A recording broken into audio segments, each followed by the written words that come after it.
अस्सलाम वालेकुम। Malik rabbit farm से मलिक वकास। आज की वीडियो में हम बताएंगे कि एक मादा जो है वो कितने टाइम तक बच्चे देती है और कब से जो है वो बच्चे देना शुरू करती है। एक नॉर्मली जो आपका खरगोश है वो तकरीबन 6 महीने की उम्र से ब्रीडिंग शुरू कर देता है, बच्चे देना शुरू करता है। और उसके अलावा जो खरगोश की मादा की जो ब्रीडिंग एज है वो 4 से 5 साल है। मेरे बहुत सारे दोस्त ऐसे हैं जिन्होंने जो 15-15 साल 12-12 साल तक जो है वो खरगोश फार्मिंग का दावा करते हैं। लेकिन आपको ये बता दूं कि एक मादा जो आपकी ब्रीडर होती है 6 महीने में और उसके बाद 4 से 5 साल तक जो है वो लगातार बच्चे देने के काबिल रहती है। उसके बाद जो है वो या एक्सपायर हो जाती है या वो उस काबिल नहीं रहती, कमज़ोर हो जाती है। तो ये चीज़ आपके नॉलेज में होनी चाहिए कि ये जो 10 से 12 साल वाली बात है ये गलत है।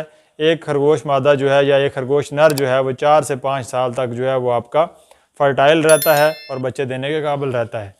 बहुत शुक्रिया। अल्लाह हाफिज़।